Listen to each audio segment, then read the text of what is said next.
আমাকে পড়াবে না, আজকে আমাকে পড়াও, ঠিক আছে পড়াশোনা তখন তুমি দেখে তারপরে আমাকে এইভাবে কোলে তুলে নিলে, নিয়ে হ্যাঁ ফালাইলে বিছানাটার উপরে, তারপর আমাকে কিস করতেছিলে, তারপর আমি তোমার উপরে উঠে তোমাকে কিস করতেছিলাম। কি মজা। হুম, দেখো কিস্তি করে তাই।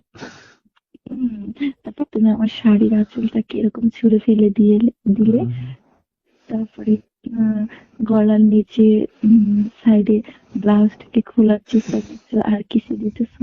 আর নাপিতে নাপিতে যখন তুমি আমাকে কিস করতেছিলা তখন ইস, হুম, ওই যে কই মনোযোগ দিয়ে শুনতেছে। ও হুম, মাই গড, খুব কিউট লাগতেছিল না আমাকে বলো? হুম, এইভাবে তো ভালো। এইভাবেই তো ভালো।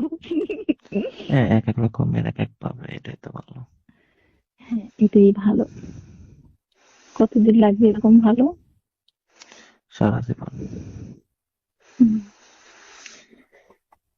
তারপরে কিবরিয়া ভাই আসলো, এসে কলিং বেল বাজাচ্ছে, দরজাই খুলছো না। তো তারপর তুমি বললা, কে? তখন কিবরিয়া বললো, ওই মাদারচোদ, আমি দরজা খুলছি। বলবো না পরে।